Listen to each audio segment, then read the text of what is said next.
Bueno, pues buenas noches, gracias a todas, a todos por haber venido. Muchos amigos veo y gente de filosofía.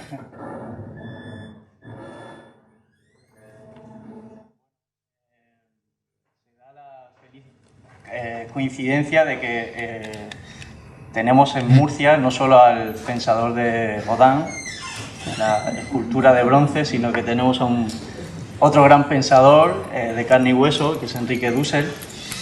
Enrique Dussel es filósofo, es historiador, es teólogo, argentino, aunque también mexicano.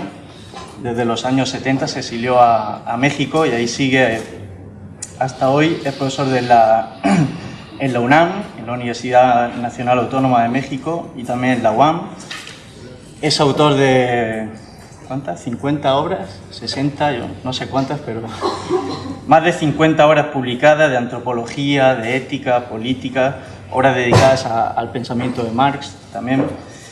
En mi opinión, sus obras más importantes son La ética de la liberación, del año 98, y La política de la liberación, que es una trilogía que está todavía en curso, ya ha publicado 2 tomos, le falta el tercero. Enrique Dussel ha mantenido encuentros con filósofos de la talla de Karl Otto Appel, Levinas, Bátimo, Richard Rorty, Paul Ricoeur. No sé si tú te consideras como tal, lo he visto en tus escritos, como un arquitectónico de la liberación.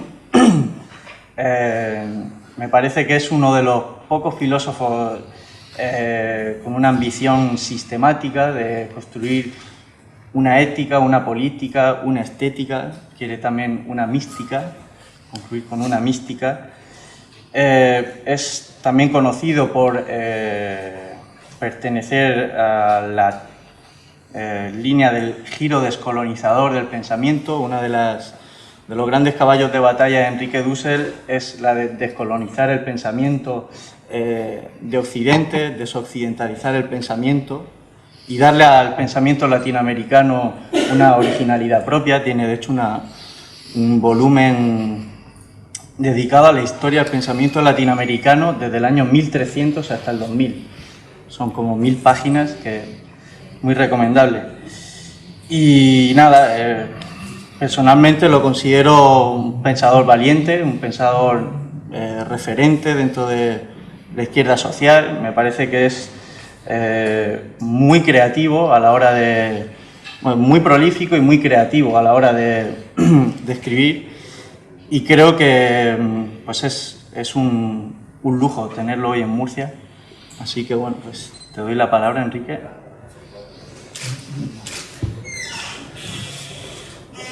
¿Hay el botón? Yo siempre hablo parado, así que ¿cómo ¿sí? Hago con el micrófono? Pues... ¿Se escuchará así o hay que...? ¿Hay que darle aquí? Ahí está. Pues si quieres... Ah, eso es mejor. A ver. ¿Me escuchan allá en el fondo? ¿Sí? ¿Los del fondo? Entonces está bien. Para mí es un gusto. Además, también es un gusto hablar en castellano, porque vengo de Berlín y otros lugares que uno tiene que estar hablando en otras lenguas y siempre no es lo mismo que hablar en la lengua propia. Entonces, por lo menos ese aspecto ya no hay que pensar en él. Y mucho gusto estar en Murcia. Por segunda vez hace años que estuve aquí también en la defensa de una tesis de Mariano Moreno, que fue sobre filosofía de liberación, un joven filósofo de esta región que por un accidente de motos se nos fue, demasiado joven, pero eso me hizo venir. Y además me interesa muchísimo Andalucía, porque me interesa el mundo árabe, este mundo que vivió casi 6 siglos, 7 siglos en estas regiones, y que me sirve siempre para hacer una visión histórico mundial no eurocéntrica, porque allá en enero de 1492 el mundo árabe, musulmán, bereber y muchos otros, otomano, iba desde el Marruecos, con su Fez de 400.000 habitantes, enorme ciudad culta, de grandes academias filosóficas, teológicas, astronómicas, matemáticas y demás, hasta Libia, hasta el Egipto fatimita y después pues Bagdad, centro del mundo. Durante 5 siglos Bagdad fue el centro del Old System, diría Adam Smith. Desde Bagdad salían las caravanas a la China por el Turquestán chino y llegaban a la China cientos de caravanas. Un europeo, Marco Polo, fue récord mundial y llegó a la China 1. Había cientos de caravanas que salían de Bagdad y había hasta barrios bizantinos y arios en la China que por Kabul llegaban a la India, que llegaban hasta los sultanatos de Indonesia, Malaca, y me ha tocado estar en Mindanao, en Egipto. ¿Qué Egipto? Filipinas, y encontrar una mezquita y una mujer cubierta su rostro y decir, ¿estoy en Filipinas o estoy en Marruecos? Ese era un mundo universal. En 1491 Europa era bien chiquita, 70 millones de habitantes, casi 3 veces menos que la China, solo la China, periférico, subdesarrollado, sin ninguna significación histórico mundial, con un Mediterráneo, mar pequeñito, junto al Océano Índico, centro del mercado mundial, China, Indostán. Entonces, estar en Murcia para mí es como estar en esa región árabe, que era lo único universal en el siglo XV. Europa no existía para nada como centro. Pero ese no es mi tema de hoy. El tema de hoy es Walter Benjamin, pero también Walter Benjamin dijo, oh, el día en que fue destruido Cartago. Y yo diría también, oh, el día en que fue destruido la Murcia musulmana. Qué lindo sería ver grandes mezquitas aquí y ver una historia de 1000 años, pero no, tenemos una pequeña historia de 600 años solo cristianizados de una manera así violenta, por el primer Estado moderno que fue España, aunque los españoles nunca me lo aceptan, porque el homogeneizar España desde el catolicismo fue una medida moderna, y la Inquisición fue el primer institución ideológica del Estado, nada medieval, fue moderna, y entonces lo que aconteció aquí pues va a tener importancia. Walter Benjamin está de moda, por lo menos en América Latina se lee bastante, y hay muchos autores que están hablando de él, y me parece que es conveniente que sea así. El semestre pasado lo dediqué todo a Walter Benjamin, porque estoy iniciando el 3er tomo de mi Política de la Liberación. Entonces, el 3er tomo es la ruptura, es justamente el fin del Cronos, del tiempo, duración, y el comienzo del Kairos, la ruptura.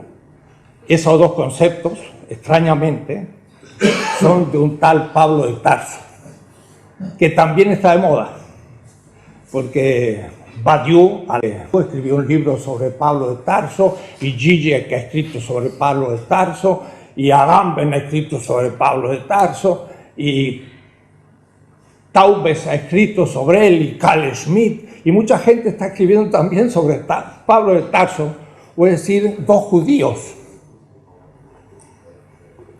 Pablo de Tarso, judío 100%, de todas maneras, y Benjamín.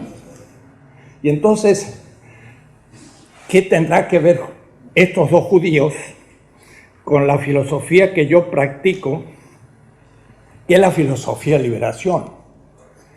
Pues tiene mucho que ver, porque desde mi juventud, allá en la lejana Argentina, en una provincia, un poco como Murcia, Mendoza, bastante desértica. Entonces ahora cuando venía en el tren desde Madrid, desértico, la estepa, las montañas secas, los olivos, es mi tierra exactamente igual. Mendoza hay olivos, hay viñas, parece como un clima mediterráneo. Y lo mismo sentí cuando fui a Israel, desiertos, olivos, tierras muy parecidas a mi tierra originaria, estas regiones del sur de España e Israel. Una experiencia de un argentino y de un alemán, ¿qué tendrá que ver? Un judío como Benjamín y una persona como yo. No se imaginan muchas intuiciones semejantes. Y desde mi juventud.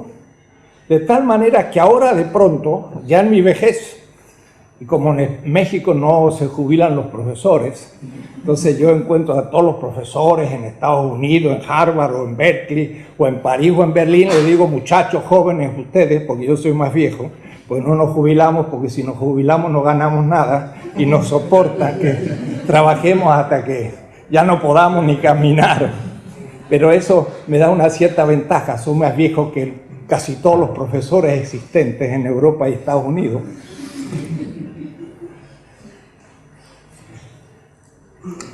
La experiencia de mi juventud fue que estudiando filosofía y estudiando los griegos, me pregunté a mis 18 o 19 años cómo podía criticarlos. Y entonces me vino siempre la intuición que había que hacerlo desde fuera del mundo helénico.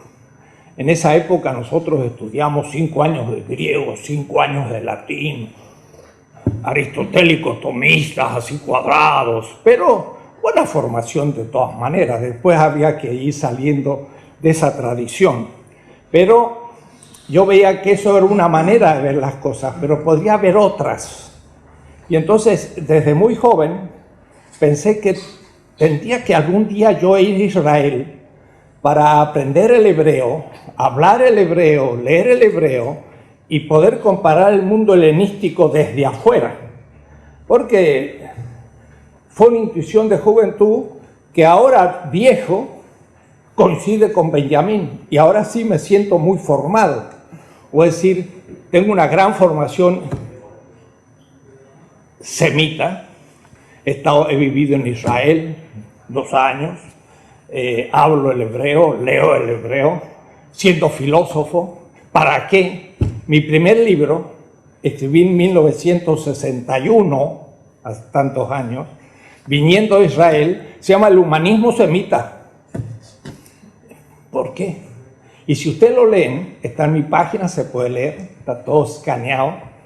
Digo, quiero ir a la prehistoria de mi cultura latinoamericana. Había un poeta que se llamaba Mallea, que decía, teníamos nosotros un héroe argentino, prócer, intelectual, se llama Faustino Sarmiento, que decía que teníamos que ser como los norteamericanos y que los gauchos eran el origen de la decadencia argentina, y lo peor que pudimos tener es haber sido colonia de España, ojalá hubiéramos sido de Inglaterra. Entonces, para él los gauchos, los cowboys, era lo peor. Y entonces Mallea dice, pues, no va a ser que sea lo mejor. Esos gauchos, hombres de a caballo, venían de Andalucía, pero eso venían del mundo árabe, y venían desde el Medio Oriente, venían desde el Gobi. Entonces, recorrer el origen de mi patria era rehacer toda la historia mundial. Había que empezar todo de nuevo, porque América Latina estaba fuera de la historia, como en parte estaba España, desde la Ilustración. Ustedes saben que Hegel dijo, el Herz Europa, el corazón de Europa es Alemania, Dinamarca e Inglaterra. El sur de Europa era, pero no es más. En la época de Hegel desapareció el mapa, y por eso que España no apareció, y nosotros 2 veces éramos colonias de un desaparecido. Entonces no estábamos en ningún lugar, éramos un fantasma en la historia. Y ustedes no se imaginan, cuando salí en el barco, 4 veces pasando el Atlántico en barco, yo tenía 23 años y venía a España a estudiar filosofía. En 1957 no se podía estar demasiado filosofía, lo tuve a Aranguren de profesor y algún otro profesor interesante de la época, pero la época era triste aquello, ¿no? Y yo quería hacer una tesis sobre filosofía política, la democracia de Jacques Maritain, y no eran las épocas para la cuestión. Y me acuerdo de un chiste que decía de un gran cómico español, decía: noticia del clima, un fresco general reina en toda la península. Era la época, ¿no? Y sin embargo, pude aprender algunas cosas, pero de aquí me trasladé a Israel. Terminando mi doctorado aquí en España, me fui a Israel y entonces ahí aprendí mi hebreo, a escribirlo, a conocer esa tierra como filósofo.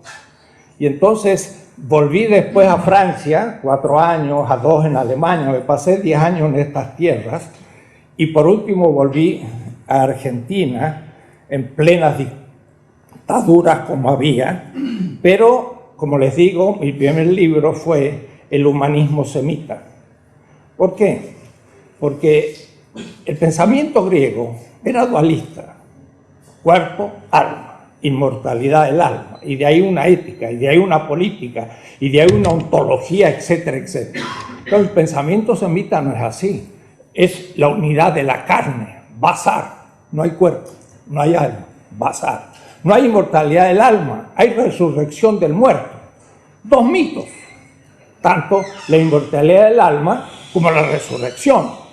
Kant no se enteró que era un mito y hasta quiso demostrar la existencia de la inmortalidad del alma, la existencia de Dios, para que el pobre infeliz en esta tierra recibiera la felicidad en la otra que merecía porque era virtuoso pero infeliz.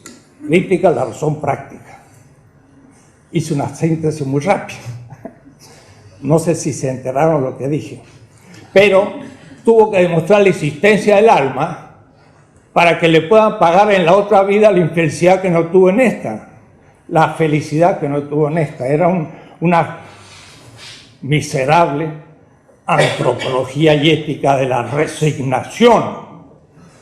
Mientras que por lo menos los semitas creen que la carne muere, pero desde Osiris hace 5.000 años resucita el muerto, y con nombre y apellido. El señor Charles Taylor, cuando estudió el libro The Source of the Self, estudia entre los griegos, pero no va a Egipto. Y si hubiera ido a Egipto, hubiera sabido que ahí estaba el Self, porque Osiris le pregunta al muerto: ¿cómo te llamas? Y dice: Juan Pérez. Y lo resucita como Juan Pérez para toda la eternidad. Ahí hay yo, hay Self, hay personalidad. Entre los griegos nunca hubo, pero nadie estudia a los egipcios ni a los semitas en la filosofía, pues la filosofía es Grecia, Edad Media, modernidad eurocéntrica. Entonces había que romper el esquema. Digo esto porque estas fueron mis intuiciones de juventud. Y estas fueron las intuiciones de Walter Benjamin. Walter Benjamin nace en Alemania en 1892, pero en un momento muy particular del mundo judío, europeo y especialmente alemán, porque ha habido un renacimiento de la filosofía judía. Filosofía.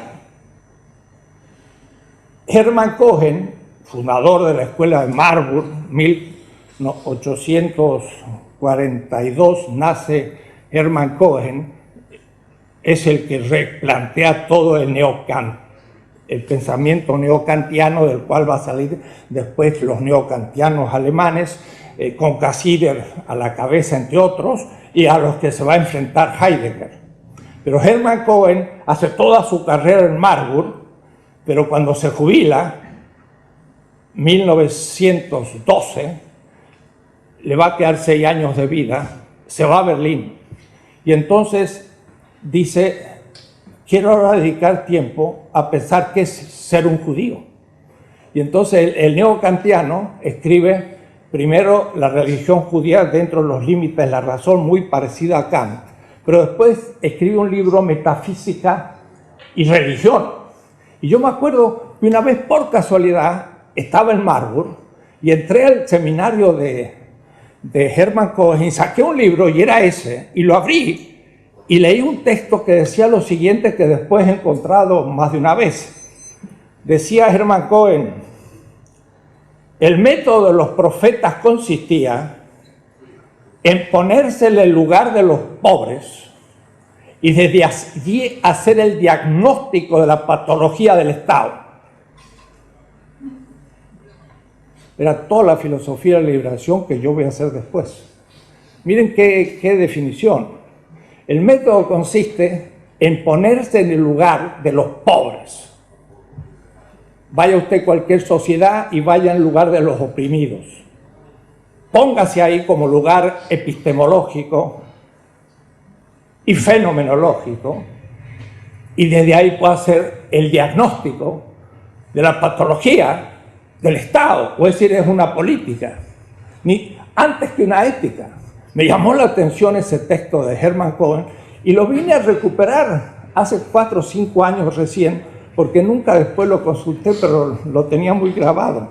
Hermann Cohen comienza a repensar filosóficamente el pensamiento judío, y cuando tiene su texto escrito, Franz Rosenzweig, también un gran pensador que empieza a trabajar Hegel y el Estado, y también se vuelve contra Hegel como judío, y escribe Der Stern der Erlösung, La estrella de la redención, un libro difícil, pesado, pero que leyó Benjamín, que leyó Levinas, que leyeron todos los judíos a partir de 1930 en Alemania y en algunos lugares. Es una repensar el pensamiento judío con intención filosófica, de tal manera que Walter Benjamin tenía ya un antecedente de un pensamiento judío que se venía repensando.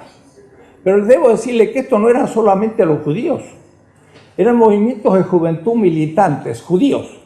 Miren, en el mismo momento, 1926, el Banna, en el Cairo, fundaba a los Hermanos Musulmanes, que era un movimiento como si fuera el movimiento de los jóvenes judíos en Alemania, creyentes musulmanes con sentido democrático, que iban a los pueblitos, reconstruían la mezquita, hacían la escuela y los hospitales y se dedicaban a la política social.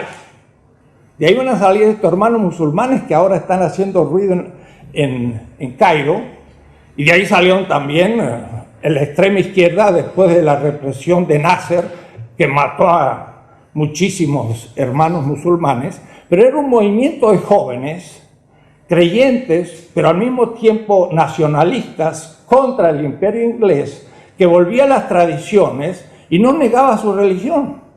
Extrañamente, no era la modernidad jacobina, sino era una modernidad distinta. Lo mismo va a pasar en América Latina. Yo pertenecí a grupos de militantes. Lo voy a decir porque me lo autoriza Walter Benjamin. Cristiano, pero demócrata. Por eso llegué a Madrid y no sabía cómo justificar a un Jacques Maritain contra Charles de Conin, porque mi tesis era la defensa de la democracia en 1957-58. ¿Quién iba a hablar en esa época de democracia? Tuve de director de tesis, no le cuento, se llamaba, y algunos lo conocerán, Millán Puelles, que terminó el Opus. Entonces, mire qué gente. Bueno, conozco bien España porque hasta seguí algunas clases de Zubiri, el cual era un tipo realmente inteligente y del cual debo algunas tesis fundamentales. No otras, pero algunas sí. Entonces,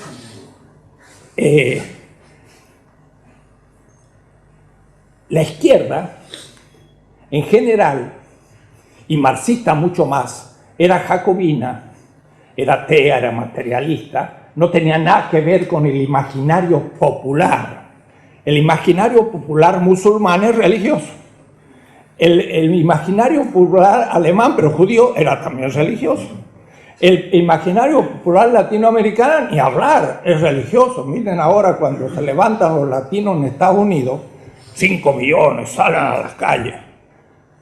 Fue muy interesante. Primero sacaban las banderas de México, Guatemala, y los republicanos dijeron que usted está en Estados Unidos. Ah, es verdad, entonces sacaban las banderas americanas, pero seguían sacando una Virgen de Guadalupe. Y entonces los norteamericanos dicen, ¿qué tiene que ver una Virgen de Guadalupe? Un acto político. Es que no saben que la Virgen de Guadalupe es una bandera política, porque fue los indígenas contra los criollos y los criollos contra los españoles, porque la emancipación en México se hizo con una bandera que era la Virgen de Guadalupe. Claro, la de los españoles, ¿sabes cuál era? La Virgen de los Remedios. Era, yo digo siempre, una lucha de vírgenes, lucha de clase. Pero ese imaginario popular no podía ser comprendido por una izquierda jacobina, ilustrada, que no había planteado los temas desde una realidad concreta. Y para eso entonces va a servir de pronto Walter Benjamin. Walter Benjamin va a romper todos los esquemas. Es una constelación extraña y difícil de captar. Y debo decirle que me he introducido, pero no puedo decir que todavía lo he comprendido del todo. Es una cosa muy interesante. Walter Benjamin plantea de lo que se trata es de un mesianismo materialista. No muy rápido materialista. Empezó por ser un mesianismo. En su juventud, Gershom Scholem, que es 5 años más joven que él, pero muy íntimo amigo de él, discutían mucho del judaísmo y de la cabala, y por eso que Gershom Scholem se va a dedicar a eso toda la vida. Mientras que Benjamin no se va a dedicar a ello, sino que va a tener una posición especialmente dedicado a lo que yo llamaría la estética, a una estética crítica, voy a explicar qué es, y sobre todo literaria. Entonces, él va a hacer una interpretación muy interesante de una cantidad de movimientos literarios, pero que van a suponer una filosofía de la historia sumamente compleja, y de ahí entonces propuestas que desconciertan al lector, porque como digo, son complejas. Una estética crítica. Saben que Walter Benjamin defendió una tesis, el concepto de crítica en el romanticismo alemán. Es una obrita con la que empieza el primer tomo de las obras de Walter Benjamin, de Begriff der Kritik der deutschen Romanticismus. Esa tesis fue rechazada en Berlín.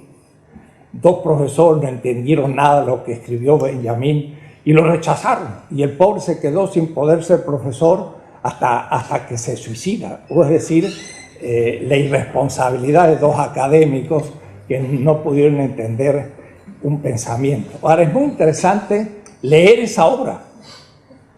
¿Qué concepto tenía Benjamin de la crítica y además del romanticismo?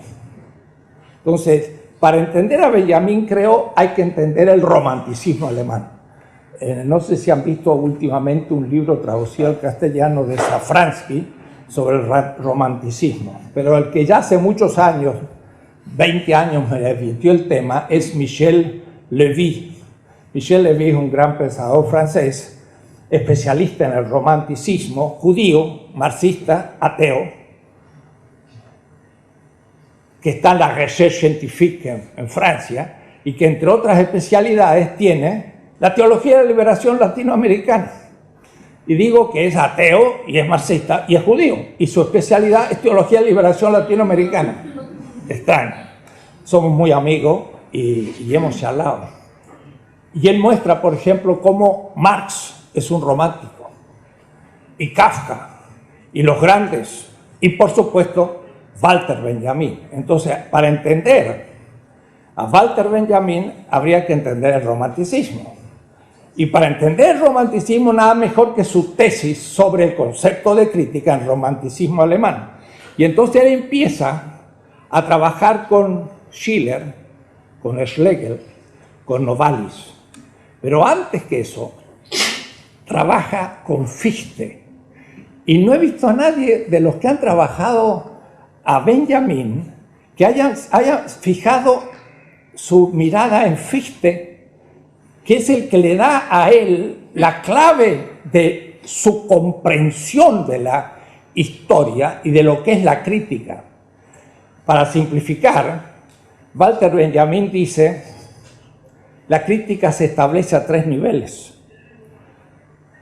Hay un texto, o artístico, o una obra, esto es la materia. Hay una interpretación primera de la obra, es un segundo nivel, pero hay un nivel propio de la crítica. Y este tercer nivel es el que realmente recrea la obra y la completa. O es decir, una obra sin crítica no existe. Y la crítica es tan importante como la obra misma. Schlegel era un mal poeta, no fue un buen artista, y sin embargo se sentía realizador de la estética porque era un crítico.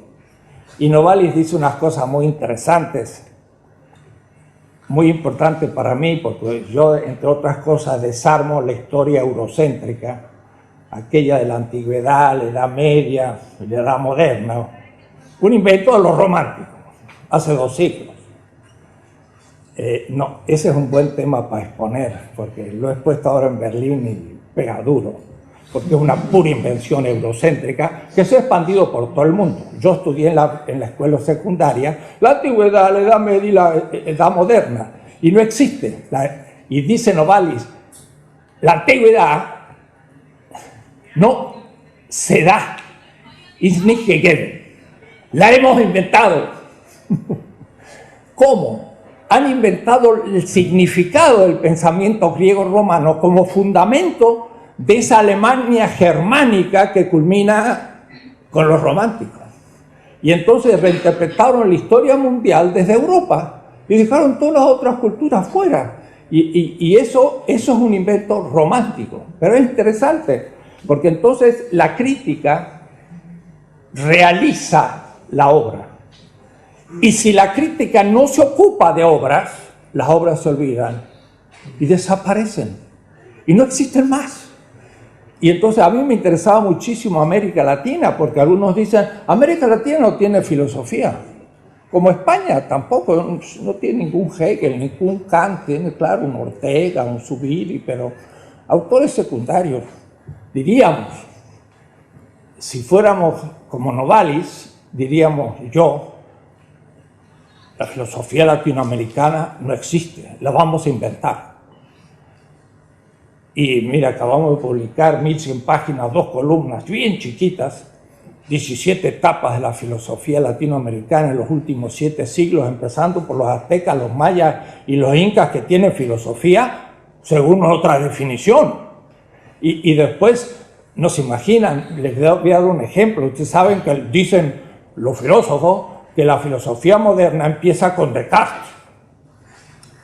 Todos, Hegel, todos. ¿Dónde estudió Descartes? En la Flèche. ¿Qué es la Flèche? Un colegio jesuita. ¿Cuál fue la primera obra que leyó Descartes? ¿Qué dice la primera obra que leí? La Disputaciones Metafísicas de Suárez. Suárez era el filósofo más conocido de Europa, lo estudió Hooker, donde salió Hobbes, lo estudió Vico, lo estudió Wolff, Leibniz, todos le estudiaron Suárez. Suárez es el filósofo que está a la base de toda la modernidad, pero no solo eso. Descartes, 1610, entró a los jesuitas cuando era muy joven y estudió lógica. Lógica es la parte fuerte de la filosofía, por lo menos la más estructurada al comienzo. 2 años estudió lógica, en una obra de un filósofo mexicano. ¿Qué tal?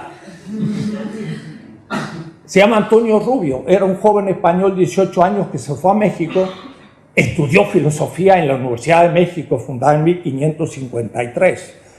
Aristotélica, pero muy renovada. Los jesuitas la encontraron tan buena que la usaban en todos sus colegios, desde Goa hasta Estocolmo, Berlín. tuvo como 50 ediciones en el siglo XVI, y Descartes estudió lógica en un filósofo mexicano. Y qué interesante, extraño, ¿cómo puede ser? Además, Ámsterdam era una provincia española hasta hacía 10 años, y no podían no serlo. Además, todo el argumento de Descartes es prácticamente jesuita. Ego cogito, pobre el Descartes. Tenía que hacer el examen de conciencia 3 veces por día durante 10 años. Mire si cogito, cogito, cogito. Es decir, tenía que pensar cada acto si era para la mayor gloria de Dios. Todos los actos, todos los días. Ego cogito. Y además, después de romper todos los lazos con el medio y quedarse, como diría Rorty, un cerebro dentro de una bañera, porque ya no sabe cómo salir, tuvo que, gracias al argumento de San Anselmo, demostrar la existencia del infinito. ¿De dónde sacó que Dios se llama infinito? De Suárez, que le llama infinito, que de paso es cuántico, es cantidad el infinito, matemático. Es impensable Descartes sin los jesuitas. No te tengo que decir a los españoles, pero parece que a veces se olvidan. Y Spinoza es un nombre español, pero le ponen S y después una Z para que parezca que no sé qué es. Es Spinoza, y es un sefardita, hablaba español, leía español, fue expulsado por teólogos de Toledo, judíos españoles. Es impensable el pensamiento de Spinoza sin Suárez y sin el pensamiento judío español. Los dos primeros filósofos modernos están en una provincia española que se llama los Países Bajos. Luis Vives fue alcalde de Ámsterdam, era un marrano, voy a decir, un judío convertido. Entonces, tenemos que hacer todo eso como de nuevo y empezar a ver todas estas cosas con otros ojos. Digo esto para ir viendo la crítica. La crítica significa volver sobre los materiales existentes, y nosotros tenemos que crear esa filosofía si estamos a nivel. O es decir, Aristóteles tomó los presocráticos y los elevó a su nivel, y nadie va a decir que Parménides o Heráclito no es un gran filósofo, pero no lo eran, mientras que los grandes no lo elevaron a su nivel. Entonces, la crítica realiza su objetivo. Es muy importante el concepto de crítica en el pensamiento del romanticismo alemán que va a tomar Walter Benjamin. Y entonces, Walter Benjamin, de lo que se trata es de mirar hacia el pasado, y como los vencedores escriben la historia, las grandes etapas de los vencidos desaparecen de la historia, se olvidan. Y entonces su método era recuperar etapas perdidas u olvidadas de la historia. Y el primer trabajo que hace el crítico literario es el Trauerspiel, que es una especie de movimiento alemán sin ninguna significación importante en las historias, católico, alemán, no luterano, del drama, que era considerado como una tragedia mala. Pero gracias a Rosenzweig, que redefine qué es la tragedia, Benjamin dice, no tiene nada que ver con la tragedia, es otro estilo literario, es el drama. Y entonces recupera una etapa olvidada del pensamiento alemán, recupera una ruina que había muerto y que había que reconsiderar. Esta es la manera, la intuición fuerte de Benjamin al comienzo, de recuperar las etapas olvidadas. Para mí es fundamental. Como les digo, América Latina está olvidada y su filosofía está olvidada. Hay que rehacerla. Y no se imagina un libro 1100 páginas en donde al fin, primero 17 etapas hasta el siglo XIX, después 17 corrientes filosóficas en el siglo XX, después como 20 grandes temas de filosofía y al fin 300 fichas de grandes filósofos latinoamericanos. Pero no crean, hubo que seleccionarlos porque podríamos haber puesto 1000, pero elegimos 300. Y muy importantes muchos, y originales. originales porque no repetían los europeos, sino leyendo a los europeos, pensaban la realidad de su país y cumplieron funciones creativas en su propio país. O es decir, la Ilustración colombiana del siglo XVIII, pues no simplemente repitió a los franceses, sino que usó esa argumentación para cumplir otras funciones. Por ejemplo, negar el saber de los indígenas.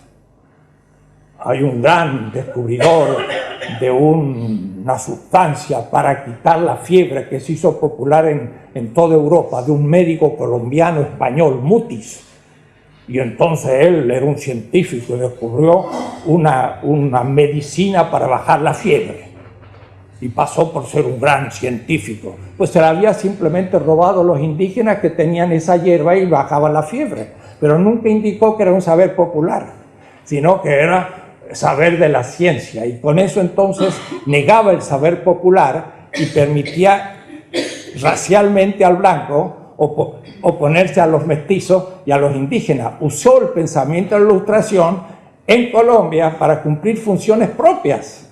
Entonces hay que ver cómo funcionó esa filosofía en Colombia, que no es lo mismo que en Francia, porque claro, era más complicado porque era un mundo colonial con unas élites que funcionaban de otra manera que en Europa.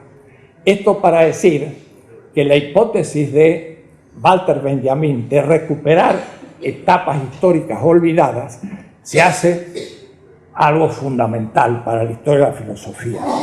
Pero lo más extraño no es quizás esto, sino que al avanzar los años, 1930, él empieza a estudiar el marxismo que no había hecho en su juventud y se transforma en su crítica literaria en un marxista.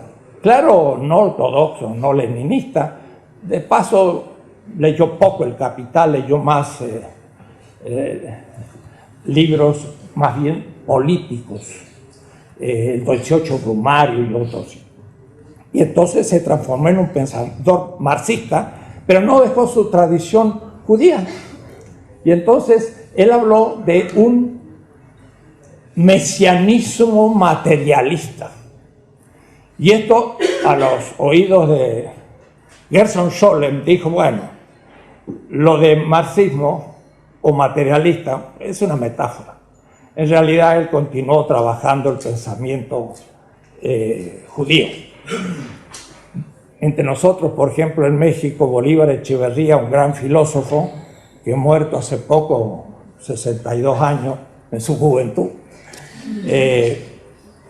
más bien dice lo contrario. Lo de mesianismo es una metáfora. Walter Benjamin era un marxista. Pero Michel Levy dice, no, es mesiánico y al mismo tiempo es marxista. ¿Y cómo concilia su marxismo con un mesianismo judío que se ve desde su primer tesis, de las tesis sobre el concepto de la historia, la obrita más conocida ya al final casi de su vida antes de su suicidio, en aquella como anécdota de el turco que tenía un juego de ajedrez donde la gente movía las piezas y este tablero por un imán desde abajo pues siempre respondía y ganaba la partida. Lo que pasa es que abajo había un enano que veía por espejo lo que el otro movía arriba y el enano sabía mucho ajedrez y le ganaba la partida. Pero entonces dice Benjamin, y ese enano maltrecho, feo y del que no hay que hablar, siempre gana, y es la teología. Y entonces la gente dice, ¿qué pasó? Es la teología. Y entonces, ¿cómo está el filósofo judío Benjamin, marxista, diciendo que la teología es la que gana? Y Michel Levy, francés, dijo, la intuición que tenía Walter Benjamin se realizó en América Latina. En América Latina se explicitó completamente. Y hubo un mesianismo materialista. Y dice Michel Levy, es la teología de liberación. Y yo soy filósofo. Entonces, de pronto, ahora, retomo a la teología de liberación, pero como objeto de la filosofía.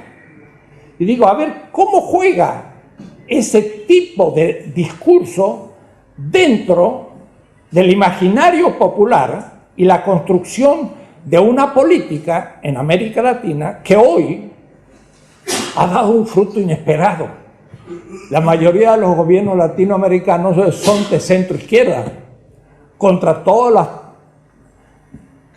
tendencias europeas y en Estados Unidos y en otras partes.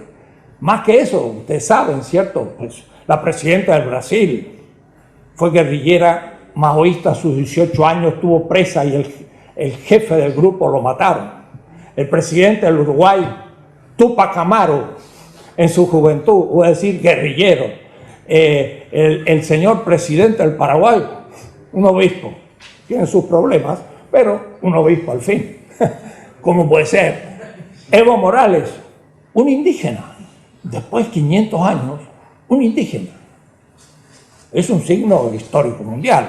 Pero este indígena primero va al Tiahuanacu, a la Puerta del Sol, y ahí los chamanes lo consagran como el representante del pueblo aymara. Y después baja a La Paz a 4.000 kilómetros y recién es investido como presidente de la República del Estado secular. Tiene una doble investidura. ¿Cómo puede ser eso? El señor Hugo Chávez, que me cuentan hoy de que parece que vuelve a tener problemas del cáncer, pues también se expresa de una manera que es compatible con el imaginario popular religioso de la gente. El señor Rafael Correa del Ecuador, pues es un antiguo demócrata cristiano que ahora se ha volcado más al pueblo, tiene problemas. En Nicaragua volvió el sandinismo, pues claro, no como debía ser, pero volvió. En El Salvador hay un antiguo guerrillero. ¿Cómo es posible que se haya dado esta situación? Bueno, esta situación tiene que ver con la intuición de Walter Benjamin, un mesianismo materialista. ¿Era posible conciliar el más estricto marxismo con una tradición semita? Y esto lo digo como filósofo, no como creyente ni como teólogo, como filósofo. Sí, y se hizo. Personalmente, allá por 1977, después de que me pusieron una bomba en mi casa, la derecha, antes de los militares, ya me explotaron la casa, y a veces saco mi obra de Hegel, está rota, y le digo a los muchachos, pues me la rompieron la bomba. Fui el primer filósofo en la historia de la filosofía que recibió un atentado de bomba. ¿O conocen otro?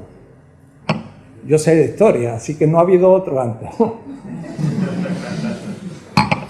Han muerto, han sido torturados, han estado en la cárcel, como Gramsci o como... Pero no habían recibido atentado de bomba. Yo la recibí, me echaron de la universidad, me echaron del país, llegué a México y ahí todo el mundo hablaba de Marx. Entonces yo dije, hay que estudiarlo en serio. Me puse a estudiar y me di cuenta que no era tan conocido. Me puse a estudiar cronológicamente a Marx, arqueológicamente, y me propuse hacer el comentario a las 4 redacciones del Capital. Así como Avicena hizo a Aristóteles o Ibn Rushd o Tomás de Aquino. Tomar la obra de Marx mes por mes, desde 1857 hasta 1873. Y ver cómo Marx iba construyendo las categorías, los Grundrisse, un libro de 400 páginas. Manuscrito del 61-63, 7 tomos en alemán, a ver cómo fue haciendo el trabajo. Manuscrito del 63-65, no estaba publicado en alemán. Me fui a trabajar los archivos de Ámsterdam y de Berlín. Comentario de los inéditos de Marx. Y luego la 4ª redacción, es recién el Capital 1, primera edición, pero en realidad lo que la gente empieza a leer es de 1873, que es la 5ª redacción. Es un trabajito así, 10 años. Y cuando terminé de leer eso, dije, pues esto no tiene ninguna contradicción con el pensamiento semita. ¡Nada! Ah, pero Marx es ateo, pues. Los profetas de Israel eran ateos de todos los ídolos. Y además los cristianos iban a los circos porque eran ateos de todos los dioses romanos, no creían en uno. Pues eso es ortodoxo. El asunto es de que Dios usted es ateo. Si es del capital ateo, está bueno. Pero si usted cree en el capital como el señor Bush, entonces ya ahí vamos a empezar a hacer una crítica de la ideología. Materialismo. Osiris hace 5.000 años, es un mito, le pregunta al muerto, capítulo 125 del libro de los muertos, ¿qué hiciste bueno para merecer la resurrección? Y el muerto dice, di de comer al hambriento, di de beber al sediento, di de vestir al desnudo y una barca al peregrino. Las 4 necesidades materiales fundamentales del ser humano, criterio del juicio final, que no es judío, ni es cristiano, ni es árabe, sino egipcio. 30 siglos después, el fundador del cristianismo usó los mismos criterios, porque estuvo en Egipto, porque en el Antiguo Testamento judío no está tan clara la cosa. Lo sacó de Egipto, dice lo mismo. Pero en el prólogo al origen de la familia, dice Engels, las 4 necesidades del ser humano principales son comer, calefacción, vestir y tener casa. Hacha, ¿no era beber? No, porque estaba en Alemania que hay mucha agua, pero ahí hace frío y en Egipto hace mucho calor y se necesita beber. Así que en vez de beber agua, le puso calefacción. Está muy bien, le cambió la necesidad. Pero son las 4. Eso es el materialismo. El criterio material de la ética, la tesis, es la corporalidad viviente. Y eso es Marx y no es nada más. El materialismo además no dice que todo sea materia. Eso lo dijo el materialismo dialéctico del leninismo decadente de la Unión Soviética como ideología productivista.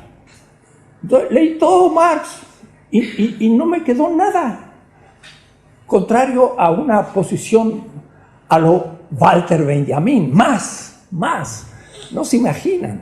Voy a expresar como un marxista estricto. Ahora ya ustedes quizás ya ni lo recuerdan, pero lo van a tener que recordar, porque el capital financiero que los está fundiendo va a haber que fundirlo, y Marx tiene que volver. Dice Marx, en el plus tiempo, de plus trabajo, el trabajo vivo crea Schöpfung, plus valor de la nada. Usa la palabra creación de la nada, ex nihilo. ¿Por qué? Porque el capital no paga salario para producir el plusvalor. O es decir, que en la esencia de la economía, Marx tiene una metafísica de la creación de la nada que ningún cristiano, entre comillas, se imaginó, porque son todos idólatras. Esto digo porque fue sorprendente. Y este tema, ¿saben dónde lo discutí? En la Alexanderplatz, en 1984, en el marxista-leninista de Berlín, porque estaba trabajando los manuscritos inéditos, y entonces Jung Nickel, que editaba de los inéditos los textos alemanes, discutimos el tema, hicimos una sesión de seminario con el vicepresidente del marxista-leninista de la DDR, antes de la perestroika, y les dije, primero, fuerza de trabajo no es importante, el trabajo vivo es el tema, discutimos ese tema. Y luego le dije, ¿han visto ustedes que Marx nos dice que hay que producir plusvalor, sino que se crea plusvalor de la nada? No lo habían visto. Los que editaban Marx, del inédito al editado, es la gente que más conoce Marx en el mundo, alemanes. Me dijeron, todavía tenemos que estudiar ciertas cosas. Y yo tuve el convencimiento subjetivo que sabía más Marx que ellos. Y soy un reconocido marxista a mucho nivel. Por eso que participo en los congresos de Rethinking Marxism en Nueva York, en Amherst y en otras partes. El mesianismo materialista como intuición de Benjamín no solo es posible, es necesario. ¿Qué significa mesianismo? Mesianismo es, dice Benjamín, interpretar la historia desde la redención. ¿Qué significa redención? Entonces hay una profesora muy buena judía, Esther Cohen, que dice, justamente Luria fue una especie de mesías judío de origen español, pero que fundó una escuela en Tzfat, en Israel, y que pensaba que Dios primero creó el mundo, ayudó en la construcción de la historia, pero la humanidad destruyó esa historia. Pero entonces los mesías son los que reconstruyen la historia y entonces salvan a Dios. Salvan a Dios. En ese mismo momento Molina está discutiendo el tema de la libertad, los jesuitas, que si había una gracia eficaz, pero si la gracia no era eficaz, si yo no podía construir libremente con los luteranos. Eso mismo lo discutían los judíos, pero alguno de ellos, que era de la Cábala, propuso que el ser humano redime la historia por su acción. Y parece que esa es la visión que tiene Walter Benjamin de cuando él dice hay que interpretar la historia desde la redención. ¿Qué significa? Que la historia se entiende en los grandes momentos en que se rompe el tiempo continuo y surge el Jetzeit, ¿no? Habría que escribir Jetz, ahora Zeit, tiempo. Ahora lo que pasa es que Jetzeit es alemán. Y en la carta a los romanos, 8 veces Pablo de Tarso dice ho, nun, kairos, el tiempo ahora. Y Agamben dice, Benjamín lo tomó de Pablo de Tarso. El tiempo ahora es la ruptura con el tiempo continuo y es el tiempo ¿de qué? Del peligro. Es el tiempo en que alguien se enfrenta a los poderes y entra a riesgo su vida. De otra manera, es la revolución. Y eso es lo que piensa Benjamín. Mesianismo es la revolución, es el cambio histórico. Y por eso que el libro le puso a Agamben el tempo que resta. O comentario a la carta a los romanos, Lutero. Vengo de Alemania porque en el 1517 Lutero fijó en Wittenberg las tesis y los luteranos están preparando el 5º centenario de Wittenberg y estaba en una reunión de luteranos y bueno, no voy a explicar lo que dije porque les dije cosas que no se imaginaban desde una interpretación geopolítica del luteranismo. Pero lo interesante es que Lutero leyó la carta a los romanos de una manera moderna. Yo pienso individualista y en cambio ahora está siendo leída Pablo de una manera comunitaria, política, muy distinta. Y por eso el libro de Agamben, El Tempo que Reza, es el comienzo de una reinterpretación. Pero nosotros en América Latina, Franz Kinkelhammer, mi amigo, yo y otros, no estamos de acuerdo ni con Zizek, ni con Badiou, ni con Taubes, ni con ellos, porque lo pensamos las cosas de otras maneras. Pero estamos de acuerdo con Benjamín que el tiempo ahora es el tiempo de la ruptura. Y es el tiempo que justamente el militante entra en un tiempo del peligro. Y esto para mí está clarísimo. Allá por 1973, cuando se preparaba la dictadura militar y estábamos reformando la universidad y había luchas populares en Argentina, por ejemplo, secuestraron a un profesor mío con el que hice introducción a la filosofía, Mauricio López. Lo secuestraron, lo torturaron y después supimos que murió en Bahía Blanca, Mauricio López. Y entonces estábamos en el tiempo del peligro. Era un tiempo en que hoy podía yo morir. Ese es el tiempo del peligro, donde la historia de pronto entra a latir de una intensidad gigantesca, porque cada día es una eternidad. Y es una eternidad, dice Benjamín, porque uno pende de la eternidad en el tiempo ahora del peligro. Y esos son los momentos creativos de la historia. El tercer tomo de mi política va a empezar con toda esta temática, porque el segundo es la arquitectónica, yo donde muestro cómo funciona la política, la praxis política, las instituciones, los distintos tipos de instituciones, sistema de legitimación, los principios normativos de la política, etc. Pero el tercer tomo es la ruptura con eso y cómo se transforma la historia. Y la transformación es cómo nacen los nuevos sistemas históricos.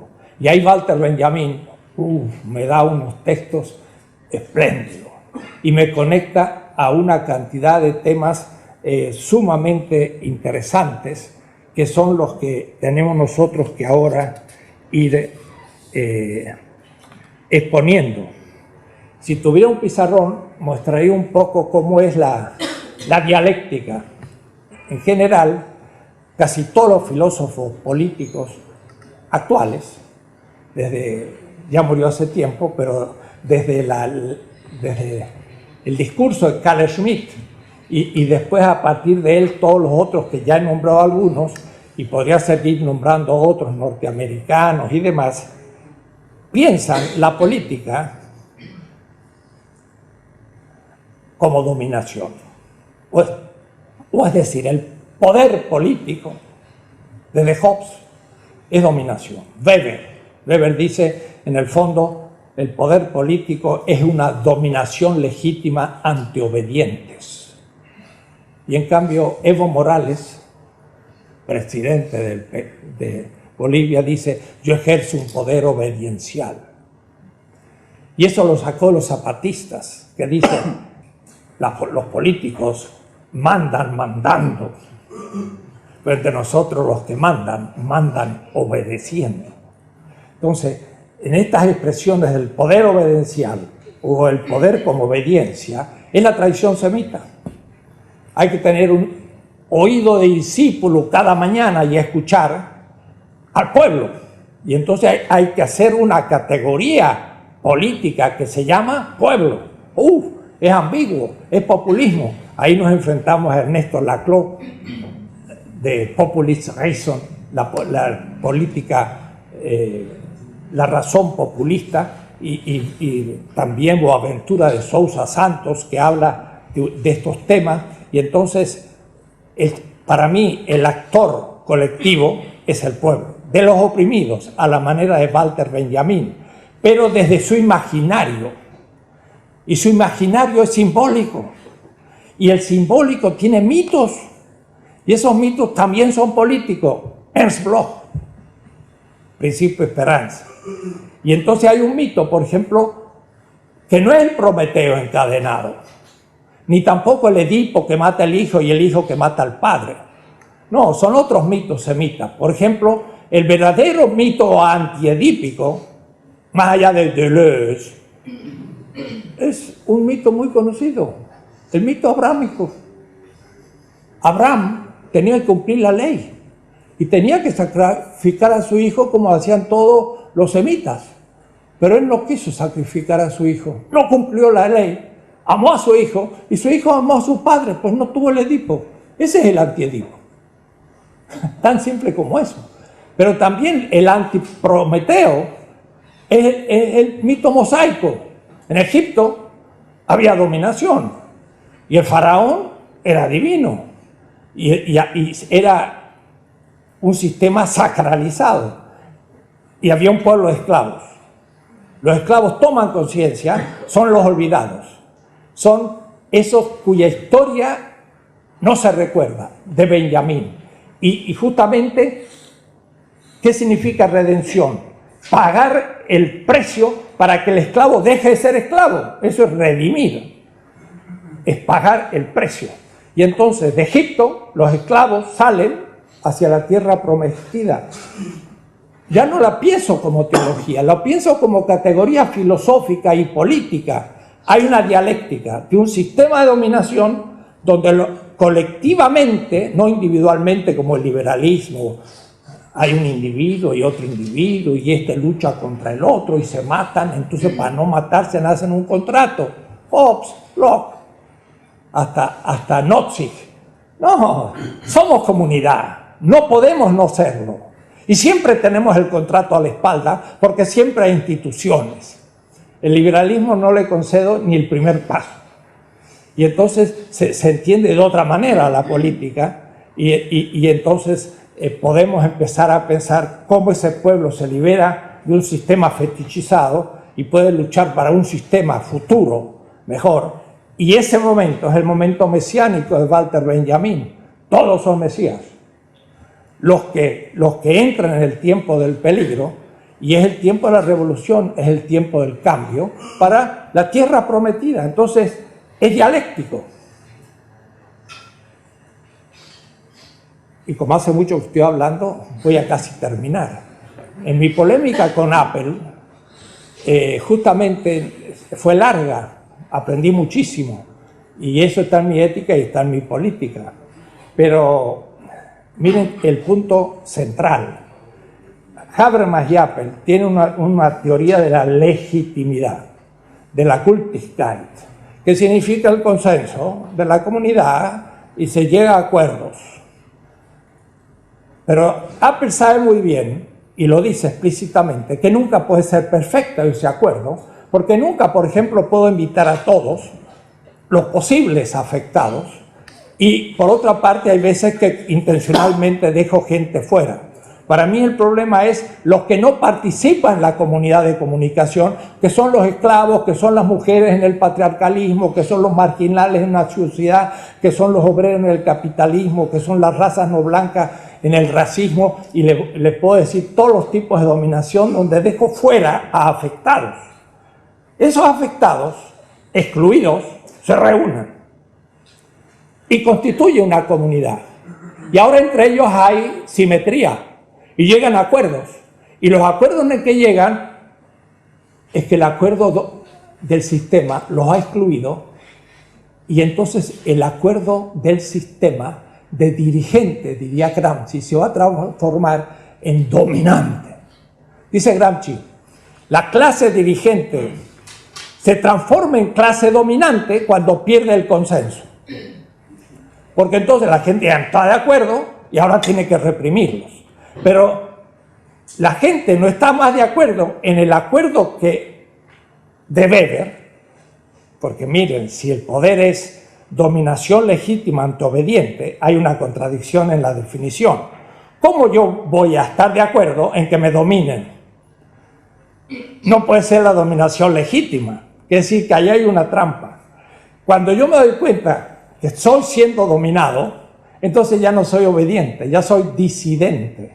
Cuando yo soy disidente, el acuerdo que era dirigente, porque todos estaban de acuerdo, se transforma en represor, dominante. Pero entonces el acuerdo de los dominados ahora es acuerdo crítico contra el acuerdo dominante. La escuela de Frankfurt, Apple, Habermas, perdió la criticidad de la primera escuela. La primera escuela no tenía consenso, pero por lo menos tenía claridad material de los oprimidos. La segunda perdió la economía, perdió la materialidad y perdió la crítica. Entonces, yo le digo a Apple, justamente, es desde los excluidos del acuerdo dominante de donde surge el acuerdo crítico. Y ese acuerdo crítico es justamente el mesianismo materialista de Walter Benjamin. Y de paso, es el nuevo criterio de no solo de la validez, sino de la pretensión de bondad del acto. Y entonces Pablo dice, no es la ley el criterio del acto bueno o justo, porque la ley mata, porque la ley es injusta, sino la fe. ¿Pero qué es la fe? Es el consenso crítico de los oprimidos. Y ese es el nuevo criterio de justificación del acto bueno, no la ley, el consenso, que va a constituir un nuevo sistema y una nueva ley. Y entonces todo empieza a verse de otra manera. Hay crisis de legitimidad en la legitimidad dominante, hay nacimiento de legitimidad crítica que va a crecer, y ahí se ve la dialéctica de esta oposición hasta que los oprimidos se liberan y constituyen un nuevo sistema, el cual va a tener una nueva legitimidad y en su tiempo van a tener que seguir adelante en otro sistema, porque ningún sistema puede ser perfecto. Y entonces va a tener que continuar la historia. No hay sistema perfecto político y por eso es que siempre hay víctimas y las víctimas siempre son el punto de partida del pensamiento crítico. Ese es el pensamiento de Benjamín. Las víctimas son el criterio de interpretación de la historia y su historia es olvidada. Y entonces, claro, él plantea otros temas que ya no voy a tocar. ¿Cómo hacer justicia con las víctimas del pasado? Y eso ya pasamos a otros niveles que serían seguir hablando de estas cosas.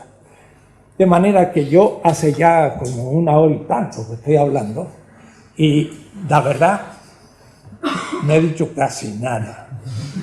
Lo único que he hecho es abrirle temas. Pero, ¿por qué? Porque este Walter Benjamin es un hombre que habla de constelaciones y habla una cantidad de temas nuevos contra el jacobinismo ilustrado que nos permite recuperar el imaginario popular, pero no de una manera fanática ni fundamentalista como entre los movimientos en este momento árabes. Y termino diciendo, justamente vengo de Berlín, un encuentro, y estuve discutiendo con un egipcio, y vamos a ver si organizamos un encuentro con los hermanos musulmanes para enterarles de estas cosas, porque el movimiento musulmán se opone a la modernidad en bloque y se transforma en un movimiento fundamentalista. En América Latina no hay fundamentalismo. El único que hay son de los militares de derecha que se enseña en la CIA o son los norteamericanos, pero no hay. ¿Por qué? Porque hay un pensamiento crítico democrático que imposibilitó ese fundamentalismo antimoderno. Pero cuidado, tampoco somos posmodernos, ni aceptamos la modernidad, pero racionalmente vamos más allá. Entonces, esto es complejo, pero creo que interesante. Va a ser mi tercer tomo de la política. Esto es 1 o 2 parágrafos del comienzo del tercer tomo, el pensamiento de Walter Benjamin y también de Pablo de Tarso, pero desde la filosofía de la liberación y no desde la teología. Pero puede estudiar el impacto político en el imaginario popular de una teología hecha por filósofos. No sé si se entiende. Si yo entro al imaginario popular, lo he hecho, porque si yo he dado un curso a 500 afros en San Miguelito, en Panamá, donde después los norteamericanos tiraron bombas y mataron a media población. Entonces yo digo, a ver, ¿tiene usted una Biblia? Eso es de ellos, es parte de la cultura popular. Entonces yo digo, pues, mire, dice la Biblia de tu abuela, que cree en eso, estaban los esclavos en Egipto. ¿Y qué tal? Nosotros no somos los esclavos de Egipto. ¿Quiénes son el faraón? Son estos militares, pues no había dictadura. Y entonces la gente enseguida empezaba a descubrir las cosas. ¿Y el Imperio Romano? Son los norteamericanos. Y los soldados ahí que atravesaron al crucificado que estaba en la silla eléctrica, ¿quiénes son? Y son los mariners. Y empiezan a entender todo, pero bien. Y entonces, eso es de ellos. Está en su imaginario y usted no lo tiene que negar, lo pone en marcha.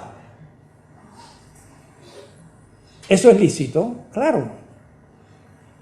Eso hace una filosofía de la liberación también, pero no en mis libros. Ustedes verán que mis libros son puramente filosóficos, pero cuando tengo que enfrentarme a la gente al nivel popular, tengo que pasar al nivel también de los símbolos.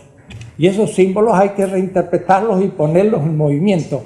Si usted toma un libro como Rigoberta Menchú, que dice, me llamo Rigoberta Menchú y así me nació la conciencia. Una indígena quiché, los militares mataron más de 150.000 quiché en Guatemala. bajo las órdenes del Departamento de Estado. Casi murió más gente que en Irak, en la pobre Guatemala. Esas son las historias olvidadas que hay que volver a recuperar. Y entonces ella dice, y un día empezamos a leer la Biblia y nos dimos cuenta que éramos los esclavos en Egipto, y entonces empezamos a luchar contra el faraón. Y eran los militares y eran los norteamericanos. Y eso era la historia propia. Eso es Walter Benjamin, el mesianismo materialista. Entonces, por eso Michel Levy dice, lo que para Walter Benjamin fue como una intuición, en América Latina fue una realidad y se cumplió plenamente. Hubiera sido interesante ver la cara de Walter Benjamin si hubiera visto lo que aconteció en América Latina. Y esa historia está ante nuestros ojos. Porque Lula, que ha salido un magnífico primer presidente, salió de las comunidades de base. Y el cardenal de Sao Paulo, Hans, lo protegió cuando los militares lo metían preso. Y entonces había 100.000 comunidades de base. Esas son experiencias del imaginario popular que se hace política y que transforma la historia, pero con una intuición que la izquierda no había tenido, porque era jacobina, era ilustrada, era eurocéntrica y no podía congeniar con la cultura popular. Entonces hay que empezar todo de nuevo con otras categorías, y Walter Benjamin nos lo autoriza. Y por eso para mí es muy interesante. Bueno, nada más por ahora.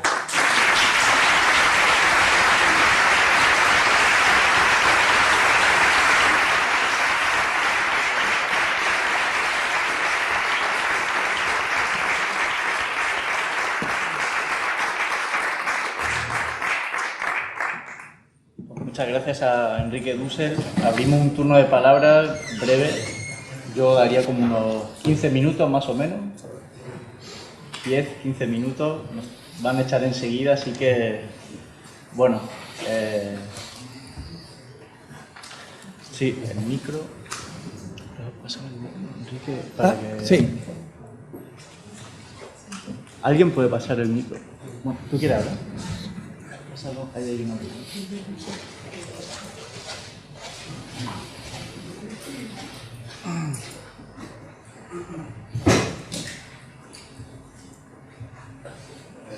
Hola Enrique, muchísimas gracias por las palabras en la conferencia y a los organizadores. Yo creo que todos estamos entusiasmados de haberte tenido aquí y haberte escuchado. Y bueno, yo quería simplemente, conforme te estaba escuchando hablar del pensamiento de Benjamin y del mesianismo materialista, yo casi te veía aterrizando en Thomas Muncher, la revolución de los anabaptistas. Dios está a punto de barrer su era, y cuando me has revelado esa vía de Benjamin a Fichte, y he pensado en el Streben, en el impulso que niega la realidad, y para plantear ese elemento crítico negativo que hay en el momento religioso y del que habla Horkheimer, no solamente el momento de la alienación, sino en el de negación de la realidad como pensamiento positivo, y que está también en Ernst Bloch, cuando estoy dando ideas en Ernst Bloch, cuando en la guerra campesina, cuando plantea que no es que Thomas Muncher hiciera la revolución a pesar de ser cristiano, sino que hace la revolución precisamente porque es cristiano, ¿no? Esa diferencia entre el pensamiento de Engels y de Thomas Muncher. Entonces, en todo esto, yo pienso que además de materializarse en la América Latina, también había un ejemplo palpable de esa materialización en la propia Alemania, en la revolución de Muncher, en textos que Benjamin seguramente leyó, si leyó los textos políticos, y bueno, pues te interrogo también por esa vía de Marx y de Engels y de la guerra campesina y ese papel en la obra de Benjamin. Y ya simplemente hay una curiosidad que es anecdótica y la voy a formular muy brevemente. El tema de Hegel, Hegel realmente con toda su escatología soteriológica de la idea absoluta, yo leyendo la biografía de Terry Pinker, ahí se plantea una anécdota con su mujer que probablemente conozcas, y es que su mujer ya tenía dudas en un momento dado si Hegel, al final, que si él creía en el libro o no creía en el libro, o era una metáfora que le estaba elaborando en su pensamiento para explicar su filosofía de la historia. Y entonces hay una anécdota que, como curiosidad, me gustaría que comentaras si no conoces, y porque me parece muy, muy graciosa, y yo siempre me he preguntado qué quiere decir esta anécdota. La anécdota es que su mujer, Terry Pinker lo cuenta en la biografía de Hegel, le pregunta, pero Hegel, ¿tú crees de verdad en Dios? Y entonces Hegel, la única respuesta que le dio a su mujer fue que había una Biblia sobre la mesa del salón, y Hegel señaló a la Biblia e hizo así un gesto con la mano. Señaló a la Biblia, y entonces esto ha dado mucho que pensar a los lectores de Hegel. ¿Qué quería decir Hegel a su mujer cuando señaló la Biblia? ¿Quería decirle a su mujer, no me molestes más, lee la Biblia y que yo estoy haciendo otra cosa? ¿O qué quería decir Hegel con ese gesto, señalando a la Biblia? ¿Había algo detrás? ¿Crees que realmente Hegel creía, que tenía una teoría, creía algo más en el texto? En fin, esa es la pregunta. Gracias. Bueno, Thomas Müntzer ciertamente es muy central, y Ernst Bloch también. Tú sabes que Ernst Bloch y Lukács eran miembros del seminario en Heidelberg de Max Weber, y los dos eran muy amigos, y Bloch tiene hasta una anécdota, porque Lukács casi se convierte al catolicismo, y entonces después ustedes saben que Lukács fue bastante obediente al partido durante mucho tiempo, y Bloch tiene un chiste también, que dice, yo creo que lo que le quedó de católico el respeto por el partido. Puedo decir, era muy discipular Lukács, pero es muy interesante ese ambiente que vivió Bloch. Walter Benjamin también leyó Bloch. Debo decir que no, en cambio, Martin Buber. Más bien se enfrentaban, porque Martin Buber era más, entre comillas, espiritual, mientras que Benjamin era más bien en la línea de la Cábala, distinto. Y Levinas, por otra parte, era mucho más racionalista e ilustrado, así que son corrientes muy distintas. Ahora, el libro El ateísmo en el cristianismo de Ernst Bloch es fundamental, y justamente Gollwitzer en Madrid, en Berlín, tuvo muchas clases sobre eso. Y en América Latina, entre nosotros, es muy famoso Franz Hinckelamert, es un gran marxista, y al mismo tiempo es un alemán que ha estado 50 años en América Latina y era alumno de Gollwitzer. Entonces, Thomas Müntzer y Ernst Bloch en esto es muy importante. Con respecto a Hegel, de acuerdo, puede que le respondió de esta manera a la señora, pero en su lógica, en cambio, es más explícito, ¿no? Y justamente saben que Hegel, al final de la lógica, nombra a los grandes místicos sufí musulmanes, y no nombra a Ibn Arabi, sino a otro grande, y es extraordinario porque Hegel copia un largo texto en donde los místicos sufí, en esta idea de que el ser humano realiza una tarea que, miren cómo es, cumple una tarea como siendo Dios mismo. Y entonces Hegel piensa que también la autoconciencia del ser humano es una teodicea, porque es la conciencia que Dios va tomando sí mismo de la historia. Ahora, después ya que si subjetivamente lo afirmaba o no, habría que preguntarle, pero en sus escritos se ve muy claro que el saber absoluto es el saber a través del ser humano, del conocimiento que Dios tiene de sí mismo, y eso es también una posición de la Cábala, y algo tiene que ver también con Walter Benjamin. Con respecto a ese tipo de temas, yo querría indicar otro. Ustedes saben que los jesuitas también en América Latina hicieron las reducciones. Las reducciones jesuíticas no fueron inventadas por los jesuitas, sino por los tupi guaraní, por los mojos y chiquitos, por los californinos, eran pueblos que no tenían propiedad privada, eran recolectores y tenían todo en común. Lo que hicieron los jesuitas es organizar lo que esta gente ya vivía.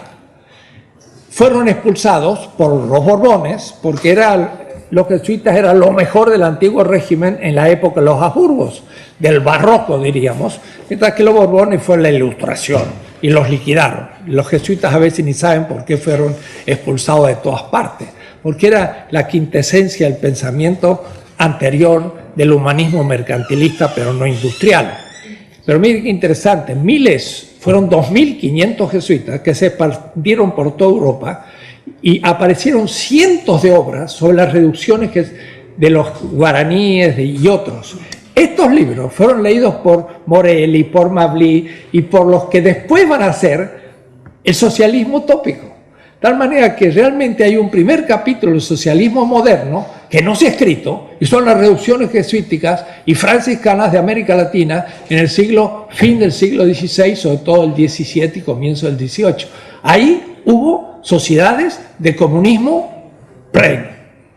Y a tal punto que ahora Agamben acaba de escribir un libro muy bonito, Después del Reino y la Gloria, que es un libro tremendo, porque es justamente la aplicación de la posición de Carl Schmitt sobre la teología política. Ha escrito otro que se llama La preciosa pobreza, algo así, en italiano, y entonces muestra cómo los franciscanos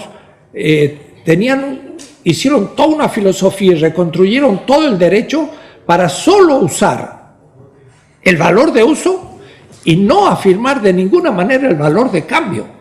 Y tuvieron que hacer toda una revolución. Es un libro último de Agamben, ¿no? Pero eso hizo que Joaquín de Fiori, por ejemplo, propusiera a los franciscanos poner todo en común, era un socialismo.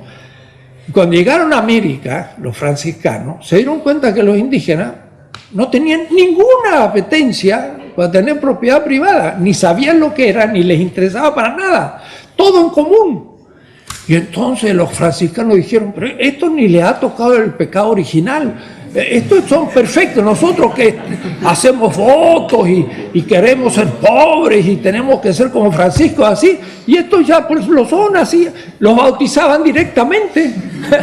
Y claro, eso se armó un lío después, claro, porque no los evangelizaban, pero los franciscanos estaban admirados de aquello. Digo esto porque es también un capítulo desconocido del socialismo que surgió allá. Y ahora en Bolivia volvemos a lo mismo, porque los aymaras tienen un sentido de la comunidad y de la democracia participativa, que ya quisieran los demócratas norteamericanos o de la Ilustración imitar a lo que hacen los aymaras, que tienen una vida en común completamente tradicional y que saben lo que es decidir en común las cosas. Entonces esto hay que institucionalizarlo, hacerlo teoría, y es una nueva etapa en la filosofía política mundial. Es lo que yo estoy haciendo en mi filosofía política. No es comentario de los autores europeos, es una filosofía política distinta. Tengo un librito chiquito, se llama 20 tesis de política, que ya ha sido traducido en unas cuantas lenguas. Quizás si alguno tiene un ratito se puede leer rápido, pero no es una repetición, nada. Es más allá de Habermas, más allá de Apple y más allá también de Agamben, a partir de la experiencia latinoamericana, filosofía política. Así que Thomas Münzer es fundamental. Y justamente Lutero le dio durísimo a Thomas Münzer y se hizo culpable de la cristiandad luterana.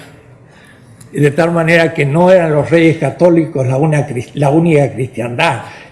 Estuvo la cristiandad dinamarquesa, luterana y noruega y sueca y todo esto anglicana, y eso es lo que Kierkegaard criticaba, y criticaba Hegel, porque Hegel aceptaba justamente que la religión cristiana es el fundamento del Estado, y por eso Marx decía, el comienzo de toda crítica es la crítica de la religión, pero en el sentido hegeliano, no en un sentido universal. Porque para criticar al Estado había que criticar el fundamento, que para Hegel era el cristianismo. Entonces, la crítica de la cristiandad es el tema. Entonces Marx en el 42, en aquel artículo sobre la censura, cuando lo condena y tienen que huir de Alemania, Marx escribe, el Estado cristiano, el Kaiser. Miren lo que dice Marx, lean San Agustín y los padres de la Iglesia y díganme de dónde han sacado el Estado cristiano. El Estado cristiano es contradictorio del cristianismo, porque el cristianismo inventó el Estado secular. ¿Cómo? Muy fácil, el Imperio Romano no era la Iglesia, y como era el genio romano era tan legalista, entonces la única religión que se armó legalmente contra el Estado fue la Iglesia cristiana en el Imperio Romano e inventó el Estado secular. Y ahora todavía los musulmanes y los confucianos y los budistas y todos tienen problemas todavía para hacer un Estado secular. Los cristianos lo inventaron. Ahora que en el IV siglo volvieron a darle el fundamento al Sacro Imperio Romano y entonces invirtieron en el cristianismo. Y eso es lo que no sabe Agamben ni Zizek, que es un católico, ni Badiou, ni ninguno. No se dan cuenta que el cristianismo que llegó es un cristianismo invertido, que hay que volver a poner sobre los pies porque anda sobre la cabeza, como diría Marx. Entonces, no se imaginan, decimos cosas muy distintas a lo que nuestros colegas europeos dicen y tenemos bastante más experiencia en algunas cosas, estas colonias latinoamericanas, que estamos en otras quehaceres. Bueno, una última pregunta ya. Quería que nos hablara un poco de la relación entre el concepto de víctima de Benjamin con el concepto de herida colonial de Mignolo. Habla más clarito. Vale, una relación corta entre el concepto de víctima de Benjamin con el concepto de herida colonial de Mignolo. ¿De quién? De Walter Mignolo. Ah, de Walter. Sí, que sé que ha tenido usted conversaciones recientes. Walter es un muy buen amigo. Somos 4 argentinos que hemos vivido una experiencia semejante. Walter Mignolo, Ernesto Laclau, Néstor García Canclini y yo. Entonces hemos vivido una experiencia argentina de los años 60, 70, de gran respeto al pueblo. Claro, pueblo en América Latina no es el Volksgeist de Hegel, ni el Volks de Hitler, ni el pueblo en sentido fascista o vitalista, sino que es otro concepto. Entonces, Walter Mignolo, me acuerdo hace como 15 años, una vez en Puebla, un lugar que Alejandro conoce, me invitó y ahí lo conocí y empezamos a trabajar juntos y algunas de mis hipótesis la tomó y él es más bien lingüista, o decir, trabajó con Saussure en Francia y después de haber sufrido la dictadura argentina, en vez de volver en los 70s a Argentina, se fue a Estados Unidos y es un muy prestigioso profesor en Duke University. Entonces, él tiene un pensamiento de lo que llamamos el giro descolonizador, igual que otro grupo de gente. Llamamos giro descolonizador en el sentido de la crítica del episteme a la manera de Foucault, pero sabiendo que Foucault es también un eurocéntrico y casi ni siquiera eurocéntrico, francocéntrico, porque por ahí ni Alemania reconoce, y qué decir España que no tiene ni noticia, ¿no? Italia tampoco, son franceses, son muy chauvinistas ahí y se creen en el centro del mundo. Pero la idea de la epistema es muy importante. Entonces, todas las ciencias sociales, todas, la historia, la lingüística, la antropología y la filosofía, son eurocéntricas. Pues si tienen una concepción de la evolución de Europa como centro, y desde esa modernidad europea interpretan todo.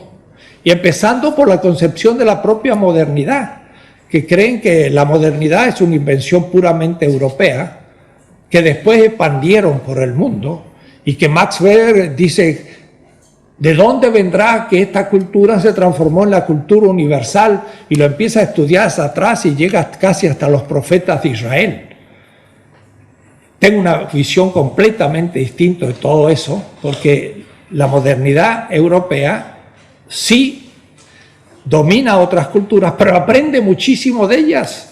Y entonces se informa de ellas y desde la centralidad las retrabaja y las devuelve. Entonces hay un trabajo ahí de doy y me da.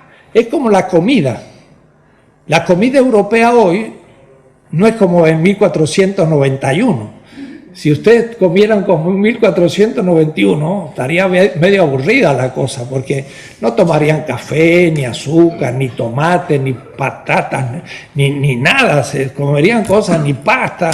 En fin, los italianos se quedarían sin comida casi, que viene de China, y los alemanes sin su kartoffel y todo. Todo eso viene de la periferia, y luego es tomado como propio y como invención, pero nos olvidamos de lo que le debemos.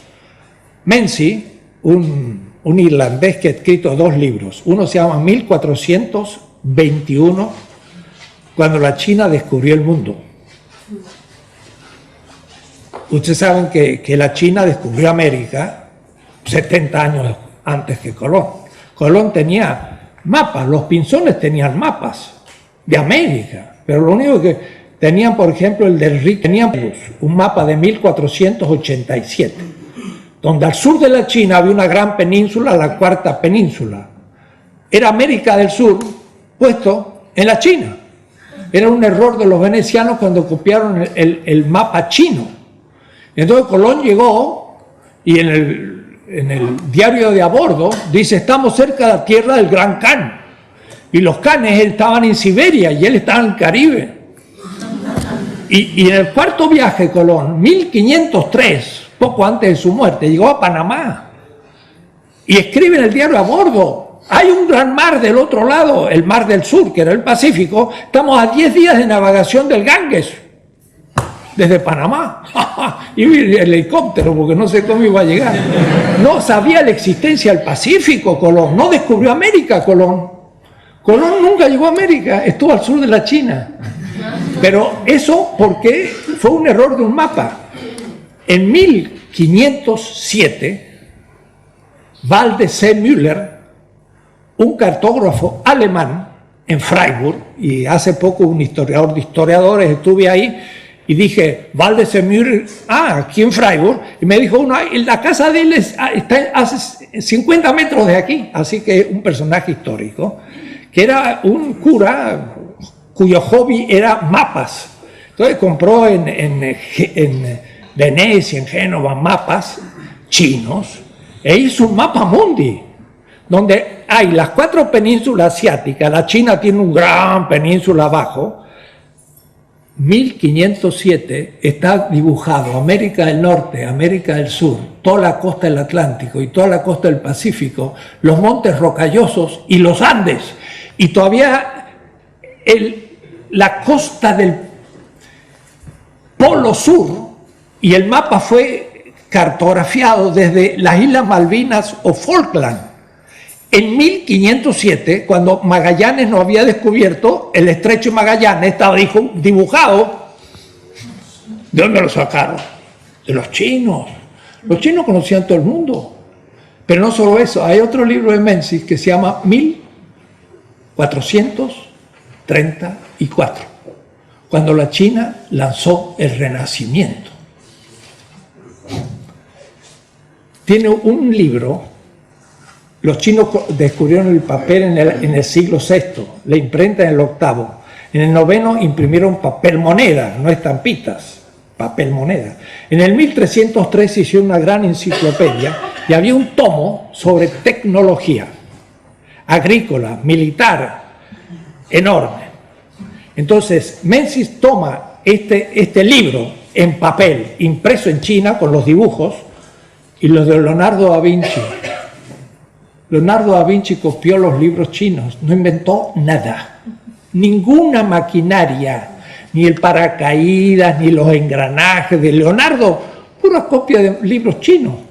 Y no solo eso, hasta la astronomía de los chinos, ya conocía todos los 7 planetas, conocía la órbita, no era cilíndrica, sino que estaba corrida y era ovoide, tenían ya numerado el año de Venus, de todos los 7 planetas conocidos, sabían cada año. Eso ya en el 1434, ya. Entonces, Europa debe muchísimas cosas. El Renacimiento es, primero, los griegos, que son expulsados de Constantinopla en 1453. Y Ficino comienza la traducción de Platón en 1556.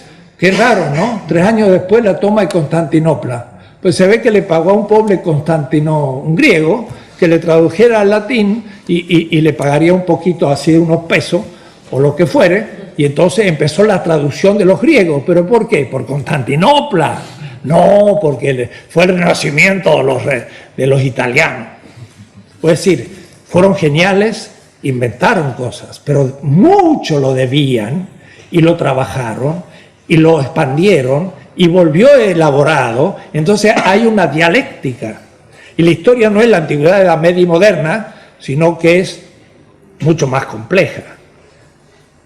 Es el camino hacia el oriente, incluyendo llegar a América, hacia el oriente, pero después también los grandes imperios no va a ser solamente el helenístico, sino que los sucesores del imperio helenístico es Bizancio, y los sucesores de Bizancio el mundo árabe.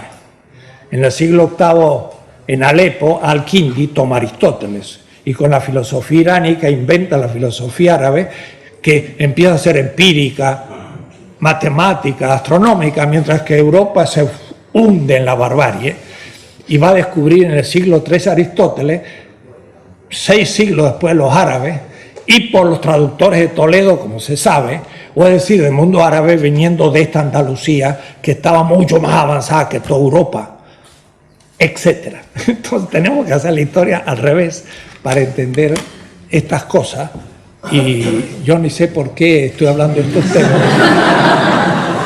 porque agarro una cosa y sigo y sigo y sigo y ya no paro, pero en fin, es para darle un testimonio.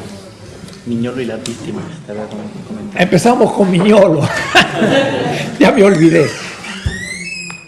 Miñolo forma parte de un movimiento, está Aníbal Quijano, Ramón Grosfoguel, Nelson Maldonado, Eduardo Mendieta, jóvenes profesores y algunos no tan jóvenes norteamericanos y latinoamericanos, que hemos constituido como un grupo que hablamos de el giro descolonizador. Así como había un giro lingüístico allá en Carnap y el Círculo de Viena, o el giro pragmático de Apple, Habermas y la Segunda Escuela de Frankfurt, hablamos de un giro descolonizador epistemológico. Es decir, empezar a ver todos los problemas desde la China, la India, el mundo árabe, Bantú de América Latina, también de Europa, pero Rusia, Estados Unidos. Y en este momento empieza a haber un mundo multipolar. Y ya es necesario saber qué está pasando en esos mundos, porque empiezan a desarrollarse. Entonces la China no es un milagro. Se durmió apenas 2 siglos, hasta 1800, todos los productos del mercado mundial eran chinos. Y los europeos no podían comprar nada en China sino con la plata americana. Tuvieron que hacer la guerra del opio para venderle opio producido en la India a los chinos, pues los chinos no podían comprar nada de Europa, no había nada que venderle, estaban mucho más avanzados. Y hay un libro de Hobson, nieto del John Hobson, de aquel libro del imperialismo que Lenin va a comentar, que se llama de cómo los inventos chinos están debajo de toda la revolución inglesa industrial. Los chinos empiezan la revolución en el valle del Yangtze, como 50 años, 80 años antes que Inglaterra. Hasta la máquina a vapor viene de China. Los chinos instalaron la fábrica de acero en Sheffield, donde Hobson es profesor, en Inglaterra. Y muestra uno por uno todos los inventos de la revolución industrial que venían de China. Un profesor inglés puede comprar el libro, es actual. Puede decir, las cosas son un poco distintas a lo que nos cuentan. Y entonces, esa China, con una enorme disciplina, gran educación, vuelve. No es un milagro, vuelve. Yo digo, dormí una siesta tropical, 2 siglos, y ahora se nos viene encima porque es un pueblo sumamente cultivado y disciplinado, mucho más complejo que el nuestro, porque claro, el sistema alfabético es extraordinario, con 28, 29 sonidos podemos rápidamente escribir. Ellos tienen que tener 800, 2000, 3000, si es cultísimo, 10.000 signos, pero con los 10.000 signos ellos comunican todos los contenidos de la cultura. Entonces no se aprende a leer y escribir, se aprende a pensar una cultura. Y eso es mucho más que simplemente escribir. Entonces es difícil, pero nos ganan en muchas cosas. Digo esto porque, por ejemplo, el único país en la Tierra que tiene el Estado, el capital financiero, bajo su control, es la China. Por eso crece. Todos los demás estados, el norteamericano y todos los estados europeos, el capital financiero tiene a los estados en sus manos. Eso los chinos lo saben. Y por eso que cuando a los burgueses chinos eran eunucos, los castraban. Así no podían tener herencia. El emperador no quería que la burguesía se adelantara. Entonces lo tenía bien dominada la burguesía y no dejó nunca que se le fuera de la mano. Yo no lo voy a poner de ideal, es otro sistema. Pero hay que ver las cosas y estudiarlas porque estamos para aprender y no para creer que esto va a seguir siempre así. Estamos en un momento crítico y habrá que empezar a preguntarse si va a aguantar mucho el sistema de esta manera, donde el capital financiero se chupa toda la vida de los pueblos. Y entonces Marx tiene que volver para hacer un poquito qué significa el dinero, qué es el valor de cambio, qué significa el interés, los bancos. Todo esto, el único autor que ha trabajado eso desde el punto de vista ético, antropológico y filosófico, es Marx. Para Marx, la vida se objetiva como valor de cambio. Y si a mí me roban, me matan, me sacan vida. Y eso es una ética. John Locke, Adam Smith no tienen esa ética. Tienen una ética a partir del mercado. Entonces, la filosofía tiene mucho que decir en el futuro en estas cosas. Pero nada más. Ya vamos a terminar porque se están cerrando la universidad. Muchas gracias, Enrique Dussel, y muchas gracias a todos.